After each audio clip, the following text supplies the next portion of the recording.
الشمع موجود من زمان قوي في القاهره، وحكى لنا المقريزي كتير عن اسواق القاهره وان كان بيتباع فيها الشموع، وكان اشهر مكان فيها في شارع المعز. عشان كده انا جيت عند كريم عشان يحكي لنا عن الشموع والمكان بتاعهم القديم. كريم، يا باشا عامل ايه؟ كله تمام حبيبي. كله زي الفل. كله تمام الحمد لله. فيل فري، المايك كله شغال؟ تمام. اه شغال. كله تمام. قول لي بقى، تمام، المكان ده تاريخه قد ايه؟ احنا مش بنعمل ريفيو. تمام. لا لا مش بتعرفين. المكان ده من الزمن واحنا الحمد لله من زمان شغل جدي وجد جدي كمان. ما شاء الله. يعني احنا الحمد لله من اوائل من اختراع موضوع الشمع ده. اه. الحمد لله جدي ساب طبعا الموضوع للحاج والدي، وطبعا بعد والدي انا واخويا كريم وبرجو. اه. فبدانا برضو نطور في موضوع الشمع. الاول كان في موضوع شمع الافراح بس وشمع السبوع، لا دلوقتي احنا بدأنا نطور في الموضوع، بقى في حاجه اسمها شمع بالنحاس، شمع كده ديكور كده بيتحط جواه شمع الكتروني وبينور. اتطورنا في موضوع الشموع شويه، وبرضه بنعمل زي كورسات تعليم لصناعه الشموع. تعملوا كورسات هنا؟ بنعمل جامد. كورسات. الزبون واقف معايا. عرفت الكورس بتاعي اللي جاي فين؟ بنبقى عندنا بقى ده الشمع الخام بقى، ده اللي هو اللي بيتعمل منه اساس الشمع. اه. جميع انواع الشمع الخام بقى اللي بيتعمل منها الشمع موجوده بكل مستلزماتها. ده الشمع الخام، ده اللي هو بيعمل منه الشمع ده، اللي هو الشمع بتاع الفنادق، اه. الشمع بتاع تصوير الافلام، كل الكلام ده. ده شمع الريحه. بس انتوا اللي بتصنعوه اصلا صح؟ احنا اللي بنصنع كل الشغل ده. والمصنع بتاعكم هنا المصنع برضه؟ بتاعنا ده مصنع الحاج جابر الشماع، اه. اولاد الحاج حسين الشماع. على فكره انتوا معروفين، لان احنا انا كان معايا ناس اجانب من قريب مم. قالوا لي عليكم. الحمد ان لله هو فضل ده انتوا كله موجودين هنا. بفضل ربنا الحمد لله سبحانه وتعالى، وطبعا المجهود بتاع الحاج والدي والحاج جدي الله يرحمه. فاحنا برضو بدانا نطور في موضوع مجال الشموع. الحمد لله ده ما كرم شاء وفضل الله. من عند ربنا. المكان بقى له قد ايه تقريبا؟ لا المكان من زمن، يعني مثلا ممكن احنا بقالنا هنا بتاع اكتر من 50 سنه. 50 سنه؟ اكتر من 50 سنه. عارف انا تاريخ المكان يعني ده انا بقى له قد اصلا ايه؟ اتولدت، انا اتولدت لقيت نفسي هنا. اه. انا اتولدت لقيت المكان هنا والحاج ايوه. عامل الشغل وانا بكمل بقى بقيت المسيره ان شاء الله. جامد ده. انا واخويا. الاسعار حلوه؟ الاسعار وكمان لو حد جه من تبع كمان يا عم نعمله خصم. خلاص تمام. كل الناس تيجي تقول له تبعي هو هيعمل خصم ان شاء الله بالنص، باذن صح؟ الله ان شاء الله. ده بص لقيت الاشكال اهو، في حاجات بقى زي كده. ده الشمع اهو. اه. ده جامد ده ده. بريحه وبتاع، شم ريحتها كده. ريحتها حتى انت كمان ممكن من غير ما تولعها ممكن ايوه. هتلاقي الريحه بتاعتها زي نظام ريحته الفواحه قريبه كده. من الفانيليا شويه. بالظبط كده. فانيليا. حلو قوي.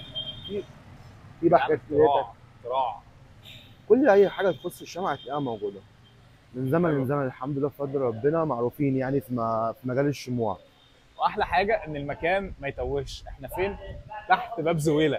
يعني وانت داخل من الباب زويله هنا كان بيتعلق هنا الروس بتاعت التتار، واي حد كان من العصابه يعلقوا راسه بعدين يخشوا. بالظبط. الناس اللي بتيجي تزور الناس تخش تيجي تشتري شمع من عندكم هنا. كمان جنب الشمع كمان انا. واللي مش هيشتري لا مش هيتعلق على هيشتري كمان الباب. فوق، لا فوق دماغنا كمان برضه. اي حد بيجي هنا ولازم نشيله فوق دماغنا. لا لا، انت هتعدي على الباب ما اشتريتش. باب زويله. لا وكمان انا جنب الشمع كمان جايب حاجات كده زي اللي هي الحاجات الديكورات دي، قول اللي لي. هي الحاجات الديكورات بتاعت البيوت، اللي هي نظام الصواني، الحاجات اللي هي اللطقم دي جايبها برضه جنب شغل الشموع، برضه شغل مصنع احنا برضه. جامد. شغل تحف للمنازل جنب الشمع والحاجات دي. حلو قوي. في برضه بقيه الاشكال بتاعتها بتبقى جوه كده اهي. احنا اصلا ان شاء الله يعني احنا قبل رمضان ب3 شهور. ايوه انا عارف الدرجات شغال في بنعمل زي نظام كده درجات عاليه. اه. بنحط عليها الشمع اللي بالنحاس اللي انا بقول لك عليه ده، اللي انت بتحط جواه الشمع الالكتروني. اه. بيخلي الشمع من حواليها كلها تنور، او الكلمه اللي عليها بتنور، الرسمه اللي بتنور. ابقى اوريك صور ليها شوفها. خلاص لو بعتها لي انا بنزلها في هبعتهم لك. على الفيديو. هبعتهم لك واوريك البيدج بتاعت المحل اصلا. خلاص تمام. وانت اسمها ايه البيج؟ البيدج اسمها ليمون سكاندرس. ليمون سكاندرس. تمام، عشان لو حد عايز يعملها ان وانا شاء هبقى الله هنزل هسيب اللينك بتاع البيج في اول باذن الله ان كومنت. شاء الله. وانت منورنا والله حبيبي ربنا وشرفنا يخليك. بجد انا والله. هاخد ده اللي انت عايزه. علشان ايه؟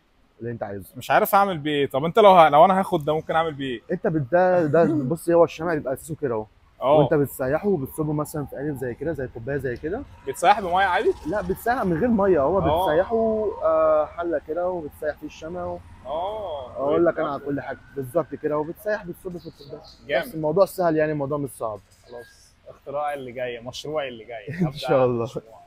وده كده مكانك ان شاء الله. انا اتبسطت بيك جدا حبيبي، وانا والله اتشرفت وحاجه بيك. جديده اصلا ان انا عرفت بجد حبيبي. كم المعلومات دي عن الشمع. انت عارف اصلا الشمع بيتباع في الشارع ده من زمان قوي. من زمان قوي من كان بيتباع الاول اصلا شمع السبوع يعني. بص الاول كان النظام اصلا ده بتاع الشمع بتاع السبوع، اه اللي هو الشمع الملون، ايوه فاهمني. وكان في شمع الافراح اللي هو الطويل. اللي احنا بقى هو ده. احنا بقى طورنا الموضوع شويه، عملنا شمع جديد للسبوع، شمع كده ملفوف عليه شريط سلوفان. اه طورنا الموضوع شويه، عملنا حاجه زي كده،